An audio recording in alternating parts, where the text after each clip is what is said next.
Lu pikir malas itu cuma sifat, cuma kebiasaan buruk yang bisa diubah dengan semangat 45, ya salah besar.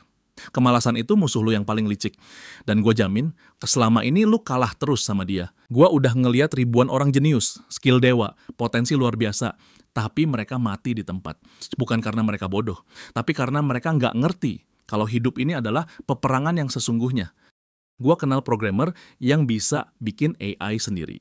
Tapi dia nggak pernah publish satu project pun ke GitHub.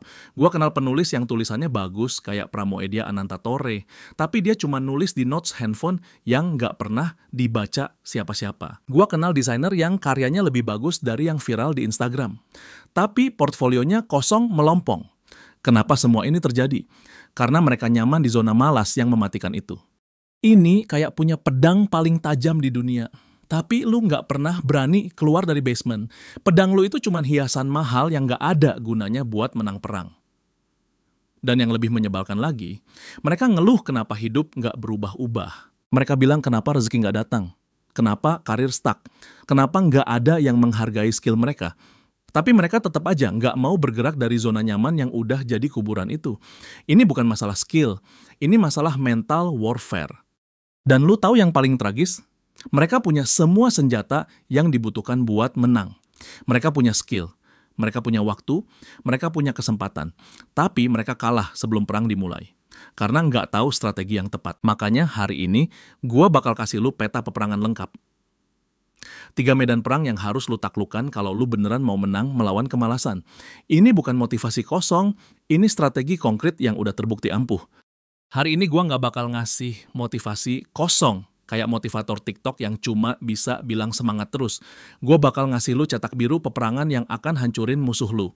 Kemalasan yang udah menggerogoti hidup lu bertahun-tahun. Ini strategi yang bakal ngubah hidup lu. Dari spektator yang cuma nonton orang lain sukses, jadi warrior yang beneran fight buat impian lu sendiri. Lu siap perang? Mari kita mulai pembantaian. Tapi sebelum kita mulai perang, gue mau lu ingat satu hal. Setiap detik lu nggak action, musuh lu semakin kuat. Setiap hari lu tunda, impian lu semakin jauh. Jadi dengarkan baik-baik. Perang pertama yang harus lu menangkan. Lawan alasan-alasan bullshit yang dibuat otak lu sendiri. Otak kita itu musuh dalam selimut, bro. Dia licik banget. Dia punya arsenal alasan yang enggak ada habisnya buat bikin lu tetap stuck di tempat. Lu bilang mau mulai bisnis. Dia bilang riset dulu, modal belum cukup, tunggu waktu yang tepat. Lu bilang mau nulis buku, dia bilang baca dulu 100 buku buat referensi, skill belum matang. Lu bilang mau olahraga, dia bilang besok aja, badan capek, cuaca nggak mendukung. Ini strategi perang paling kotor yang pernah ada. Bikin lu merasa produktif padahal lu nggak ngapa-ngapain yang berarti. Lu merasa smart karena riset, padahal lu cuma prokrastinasi yang dibalut kata-kata fancy yang kedengeran keren. Gua pernah kenal orang yang udah 3 tahun riset buat bikin startup. Dia baca semua buku bisnis, ikut semua webinar, tapi aplikasinya ya nol besar. Sementara temannya yang langsung action walau skill pas-pasan udah dapet pendanaan tahap kedua. Solusinya brutal tapi ampuh. Gunakan aturan 5 detik yang udah terbukti secara neuroscience. Begitu niat muncul di kepala lu, hitung mundur 5, 4, 3, 2, 1, dan langsung lakukan tanpa mikir panjang. Jangan kasih otak lu waktu sedetik pun buat bikin alasan. Kenapa 5 detik? Karena dalam 5 detik, prefrontal cortex lu belum sempat bikin alasan. Lu masih punya window buat action sebelum sistem defense otak lu aktif. Ini kayak serangan kilat yang lebih efektif daripada strategi panjang yang nggak pernah dieksekusi. Step kedua, pecah target besar jadi aksi kecil yang nggak bisa lu tolak. Jangan bilang gua mau nulis buku, tapi bilang gua mau nulis 1 paragraf hari ini.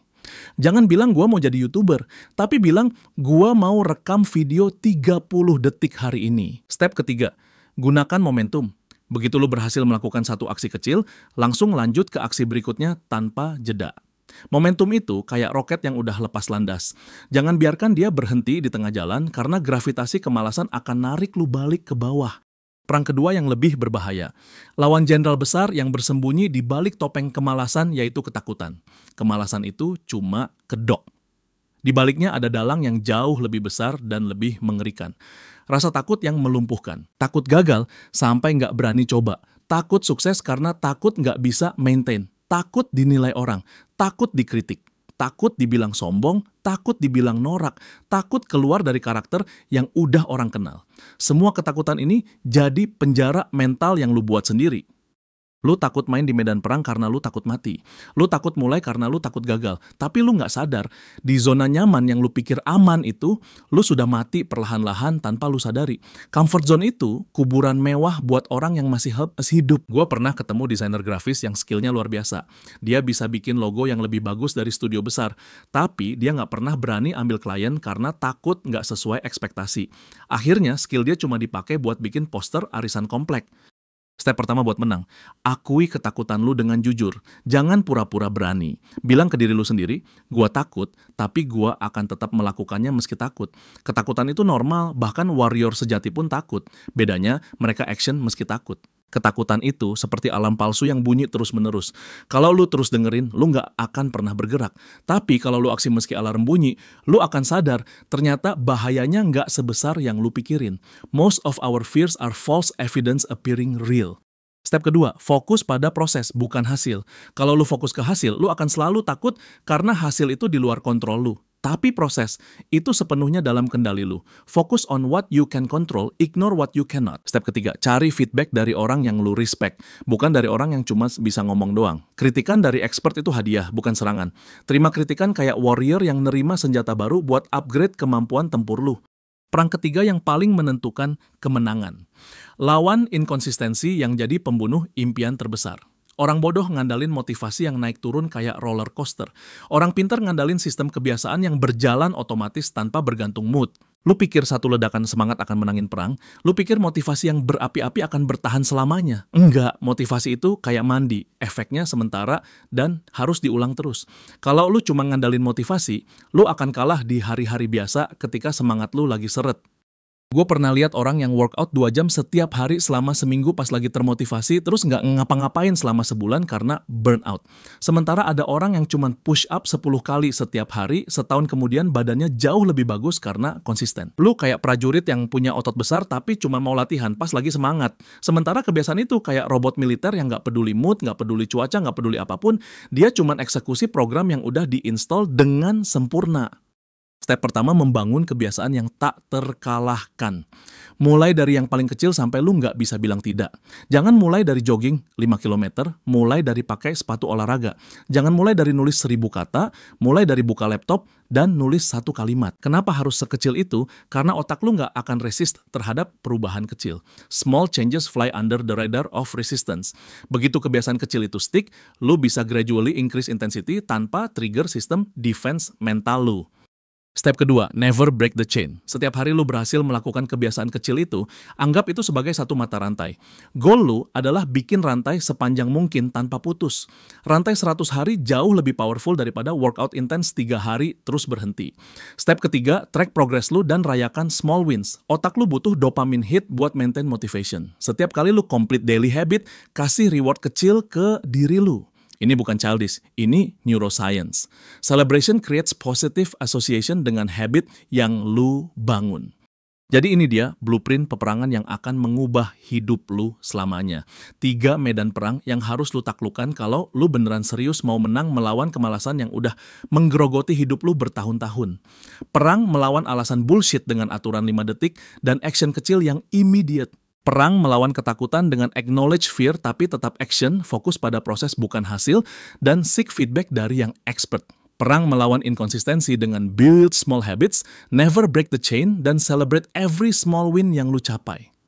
Ini bukan teori motivasi kosong yang lu denger di seminar 3 juta rupiah. Ini strategi perang yang udah terbukti mengubah hidup ribuan orang dari loser menjadi winner. Dari dreamers menjadi achievers. Dari talkers menjadi doers yang beneran menghasilkan. Hidup ini peperangan dan kemalasan adalah musuh terbesar lu. Dia lebih berbahaya dari apapun karena dia menyamar sebagai teman. Dia bikin lu nyaman sambil perlahan-lahan membunuh potensi lu. Stop being friends dengan musuh lu. Sekarang lu punya 2 pilihan yang akan menentukan sisa hidup lu. Pilihan pertama, tetap di camp latihan yang aman, terus ngeluh kenapa hidup nggak berubah, terus jadi spektator yang nonton orang lain sukses sambil lu stuck di tempat yang sama tahun depan. Pilihan kedua, turun ke medan perang sekarang juga, implement 3 strategi yang gua kasih, dan mulai perang melawan musuh terbesar lu. Ini bukan latihan lagi, ini perang sesungguhnya. Dan perang dimulai detik ini juga, bukan besok, bukan nanti. Challenge konkret buat membuktikan lu beneran serius dalam 24 jam ke depan, hapus satu aplikasi yang paling sering lu buka tanpa tujuan produktif. Entah itu TikTok, Instagram, Mobile Legends, atau apapun yang bikin lu mindless scrolling berjam-jam. Tulis di komentar aplikasi apa yang udah lu hapus. Ini bukan cuma challenge random, ini simbolisasi bahwa lu udah siap sacrifice comfort buat growth.